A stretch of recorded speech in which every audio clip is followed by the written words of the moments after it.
ব্রাহ্মণবাড়িয়ার বাজারে বেড়েছে প্রায় সব ধরনের শাকসবজি ও মাছের দাম। বিস্তারিত জানাতে সরাসরি যুক্ত হয়েছেন সহকর্মী মেহেদী নূর পরশ।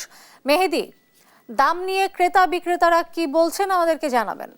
মিশু, নিত্য পণ্যের বাজার দর নিয়ে সাধারণ যে ক্রেতারা রয়েছেন তারা কিন্তু অনেকটা দুর্ভোগের মধ্যে রয়েছেন। বাজারে কাঁচামাল থেকে শুরু করে নিত্য প্রয়োজনীয় পণ্য ভরপুর থাকলেও দাম কিন্তু কমেনি। ফলে যে নিম্ন আয়ের যে মানুষরা তারা কিন্তু বাজারে পণ্য কিনতে হিমশিম খাচ্ছে। বিশেষ করে যে নিত্য পণ্যের মধ্যে সবজির বাজার কিন্তু একটা অস্থিতিশীল। কারণ সবজির বাজারের মধ্যে যে ধনেপাতা ও কাঁচামরিচের দাম বেড়েছে কয়েক গুণ। কাঁচামরিচের দাম ২৫০ টাকা প্রতি কেজি, ২৫০ টাকায় বিক্রি হচ্ছে। এছাড়া যে ধনেপাতা বিক্রি হচ্ছে ১২০ টাকা কেজি। এছাড়া অন্যান্য যে সবজি রয়েছে, অন্যান্য সবজি কেজি প্রতি ১০ থেকে ২০ টাকা করে বেড়েছে। আমি যদি বেশ কয়েকটি সবজির দামের কথা বলি, যে টমেটো কিন্তু বিক্রি হচ্ছে ১২০ টাকা কেজি। এছাড়া করলা ৩০ টাকা থেকে বেড়ে ৭০ টাকা কেজি বিক্রি হচ্ছে। এছাড়া যে পটল বিক্রি হচ্ছে ৪০ টাকা কেজি, কাঁকরোল ৫০ টাকা কেজি। এছাড়া যে বাজারে কিন্তু নতুন সিমও এসেছে, এই সিম কিন্তু ২৫০ টাকা কেজি বিক্রি হচ্ছে। তো এখানে যে সবজির বাজারে যেসব ব্যবসায়ী রয়েছেন তাদের সাথে আমার কথা হয়েছে, তারা বলছেন যে সম্প্রতি কয়েকদিনে যে টানা বর্ষণ এবং বর্ষণে শাকসবজি বিভিন্ন ক্ষয়ক্ষতি হচ্ছে, ফলে কিন্তু বাজারে যে আমদানি অনেকটা কম, সেজন্য সবজির দামটা অনেকটা বেড়েছে।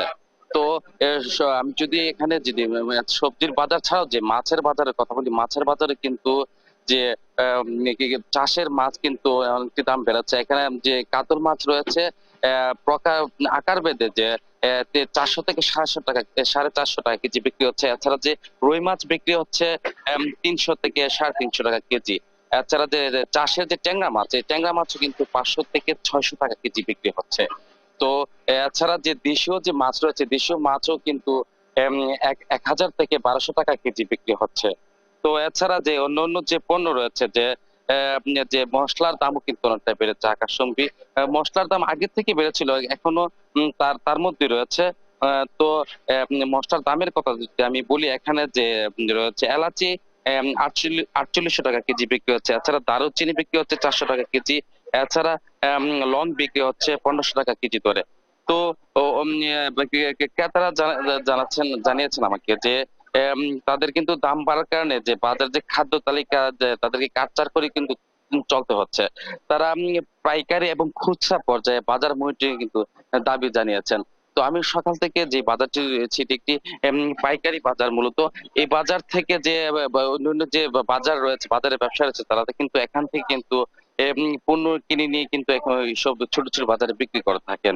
তো সব মিলিয়ে যদি বলতে পারি যে নিত্য পণ্যের মধ্যে শাকসবজি এবং যে মাছের বাজার অনেকটা দাম ঊর্ধ্বমুখী রয়েছে। তো ভোক্তা অধিদপ্তর আমাকে জানিয়েছেন তারা কিন্তু বাজার মনিটরিং করছেন। যদি কোনো মজুতদার যদি কৃত্রিম সংকট তৈরি করে দাম বাড়িয়ে থাকে, তাদের বিরুদ্ধে তারা ব্যবস্থা নেবেন বলে আমাকে জানিয়েছেন। তো নিত্য পণ্য বাজার দর নিয়ে এ ছিল আমার কাছে সর্বশেষ। মিশু।